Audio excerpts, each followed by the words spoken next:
안녕하세요. 면 요리를 전문으로 리뷰하는 면슐랭 가이드입니다. 오늘은 경기도 용인에서 들기름 막국수의 원조로 유명한 고기리 막국수를 리뷰하려 합니다. 고기리 막국수는 수요 미식회에서 소개된 적이 있고 제가 좋아하는 허영만 화백님의 단골 가게이기도 합니다. 고기리 막국수의 대표인 유수창, 김윤정 부부는 전에 서울 압구정에서 큰 규모의 일본식 선술집을 운영하다가 실패하였고 남편분은 암까지 얻어 수억 대의 빚을 지면서 정리하였다고 합니다. 부부가 공통으로 좋아하는 유일한 음식이 막국수라 홍천의 장원 막국수에서 기술을 배워 2012년 용인의 고기리에 고기리 장원 막국수라는 이름으로 오픈하였고 여러 노력 끝에 대성공을 거두며 2019년 확장 이전하면서 고기리 막국수로 상호를 변경했다네요. 이자카야에서는 80여 가지 다양한 메뉴를 취급하다가 대표 메뉴가 없었고 그 실패를 발판 삼아 한두 가지 확실한 메뉴로 승부하자고 생각하고 100% 메밀 막국수로, 그리고 차별화된 손님 응대가 대성공을 거두며 연매출이 30억에 이르는 가게로 성장하였고 지금은 주말에는 거의 2시간 이상 웨이팅이 있는 불황을 모르는 맛집이 되었답니다. 단순히 손님이 머물러 주기를 바라는 것이 아닌 머물러 있고 싶은 곳으로 만들자는 창업주의 목표가 그대로 이루어진 거지요. 들기름 막국수는 원래 직원식이었는데 입소문을 타서 이 집의 대표 메뉴가 되었고 올 3월에는 오뚜기와 제휴하여 상품으로 출시되기도 하였습니다. 그럼 도대체 어떤 막국수인지 함께 맛보러 가보실까요? 고기리 막국수는 정말 이런 곳까지 사람들이 찾아올까 싶은 구불길을 따라 한참 들어와야 하는 곳에 위치하고 있습니다.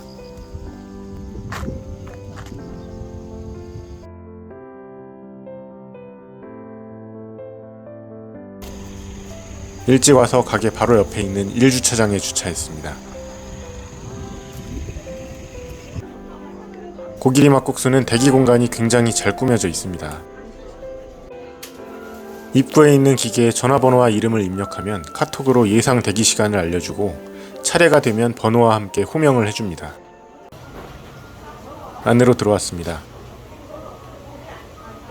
가게 입구에는 식객의 저자이신 허영만 화백님의 사인이 붙어 있습니다. 내부 인테리어가 굉장히 고풍스러우면서 고급스럽습니다. 들기름 막국수 하나, 물막국수 하나, 수육 소 하나 주문합니다. 아기 막국수는 무료입니다. 코로나와 상관없이 전부터 좌석 배치를 여유롭게 했다는데 분위기가 너무 편안하고 좋습니다. 보통 장사가 잘 되는 집들은 사람들이 다닥다닥 붙어 앉아 시끌시끌한 게 보통인데 여기는 그런 느낌이 전혀 들지 않습니다. 최근에는 책도 내셨네요. 자, 음식이 나왔습니다. 비주얼 한번 보시고요. 맛있겠지요?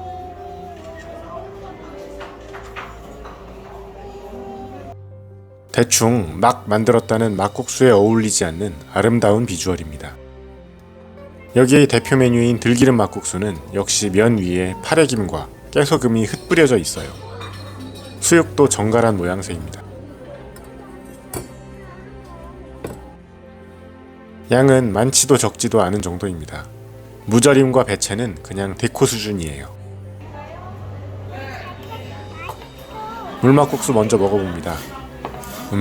역시 맛있습니다. 듣던 대로 막국수라기보다는 평양냉면이 맛에 가깝습니다. 전에 올렸던 능라도의 평냉과 비슷한 듯 달라요.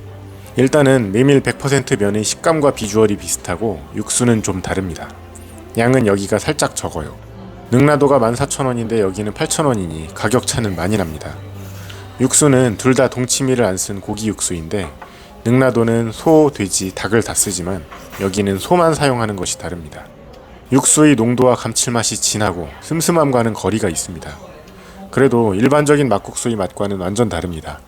비주얼도 그렇고 막국수보다는 평양냉면에 가까워요. 육수도 동치미가 안 들어가고 100% 한우 소뼈를 쓴다고 하네요. 사실 동치미가 관리의 어려움도 있지만 늘 일정한 맛을 내기가 너무 어려운 것도 한몫한답니다. 잘 담가졌을 때와 아닐 때의 차이가 커서 일정한 맛의 질을 유지하기 위해 빼버린 게 아닐까 생각해봅니다. 여기는 특징이 4,000원짜리 사리를 시키면 면만 나오는 것이 아닌 그냥 한 그릇이 나옵니다. 한마디로 4,000원에 추가 한 그릇을 더 먹을 수 있는 거지요. 인원수대로 시키면 메뉴를 바꿀 수도 있어요. 만약 혼자 와서 물막, 비빔막, 들막을 모두 먹고 싶다면 16,000원이면 먹을 수 있는 겁니다. 여기서 사장님의 경영 철학을 엿볼 수 있는데요. 손님으로서의 기본만 지켜준다면 양이 적고 비싸서 배불리 못 먹었다는 느낌은 들지 않게 해드리겠다는 생각이 아닐까 합니다. 들기름 막국수도 먹어봅니다. 직원식으로 만들었고 단골들만 주문해 먹었던 거라 아직도 메뉴판에는 없습니다. 들막을 먼저 만든 곳도 있다곤 하지만 이런 비주얼과 단순 레시피로 유명해진 건 여기가 원조가 맞습니다. 여기는 직원이 서빙하면서 먹는 법을 대충 알려주는데요. 섞지 말고 위에서부터 떠드시라고 얘기를 해줍니다. 이번에도 역시 조사가 부족해서 비벼서 대충 먹었는데요. 위에 뿌려진 파래김의 바삭한 식감이 눅눅해지지 않게 비비지 말고 위에서부터 떠먹으라고 알려주는 거고요. 반쯤 먹고 따로 나온 육수를 부어 물막으로 먹으면 두 가지 맛을 느낄 수 있다네요. 워낙 유명하고 레시피가 초간단이라 저도 많이 해먹었습니다. 국수 삶고 김가루 뿌리고 간장, 들기름, 깨소금 뿌려서 먹으면 됩니다. 일반 소면으로 해먹어도 충분히 맛있어요. 단지 여기는 메밀 100% 면에 김과 들기름이 최고급일 겁니다. 오뚜기에서 나온 제품은 맛이 어떤지 궁금해지네요. 사실 만들어 먹는 것과 그렇게까지 큰 차이는 못 느끼겠어요. 당연히 신선한 재료에 훨 업그레이드된 맛이긴 합니다. 아무튼 독특한 비주얼과 함께 이 식당의 대표 메뉴로 자리잡아 일반 막국수와 비율이 7대3일 정도로 많이 팔리고 있다고 하네요. 여기는 배우 류승용, 허영만 화백님의 단골 식당이기도 합니다. 저는 개인적으로 허영만 화백님의 팬인데요. 한국인의 정서를 가장 잘 반영하는 작가 중 한 명이 아닐까 합니다. 옛날 미스터 손, 나라라 슈퍼보드를 비롯 타짜, 미스터 큐, 세일즈맨, 오늘은 마요일 등 많은 작품들을 보았습니다. 식객은 전권을 소장하고 있는데 사진을 자세히 보시면 1권에서 15권까지는 단행본 하단에 띠가 없는 걸 보실 수 있는데요. 저건 신간이 나오는 족족 사모았다는 걸 의미합니다. 이 정도면 찐팬 인증이라고 할 수 있죠.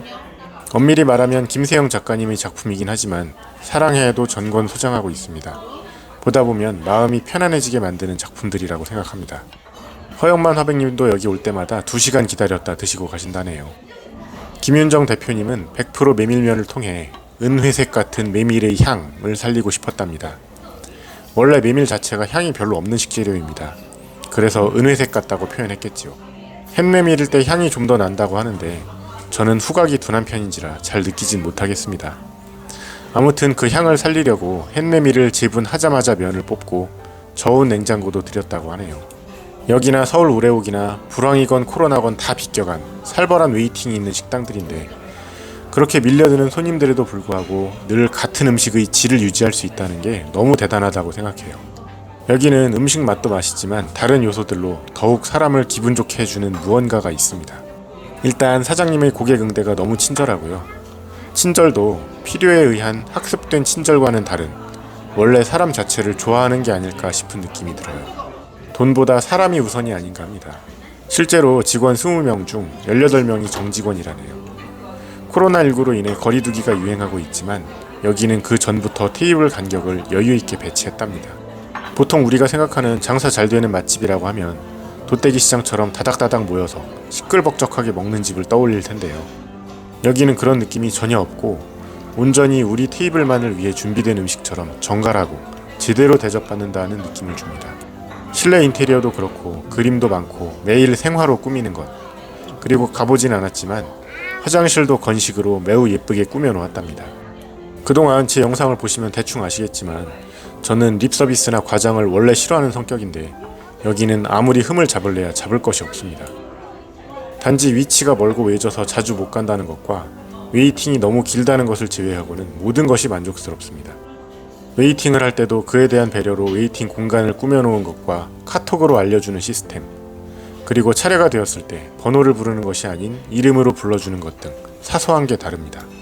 내가 그의 이름을 불러주었을 때 그는 나에게로 와서 꽃이 되었다는 김춘수 시인의 시가 떠오릅니다. 음식을 제외한 다른 부분이 이 정도라면 음식을 어떤 마음으로 만들지는 충분히 추측 가능하지 않을까요? 당연히 모든 식당이 여기 같을 수 없고 그럴 필요도 없지만 불황을 모르는 맛집으로 여기는 충분한 이유가 있다는 얘기를 하고 싶고요. 요식업에 종사하시는 분이라면 경험 삼아라도 한 번쯤은 방문해도 좋을 식당이 아닌가 생각해봅니다. 조선시대 송상과 만상의 이야기를 다룬 드라마인 상도에서 박인환 배우님의 대사가 생각납니다. 돈보다 사람을 남기는 장사를 해야 해. 사람을 남기면 돈은 저절로 따라오는 거야. 내 돈을 주고 음식을 먹지만 음식만이 아닌 정과 감동, 그 이상을 얻고 갑니다. 오늘도 맛있게 잘 먹었습니다. 이어서 면슐랭 가이드 평가가 이어집니다. 지극히 주관적인 평가이니 참고로만 하시면 될 듯합니다.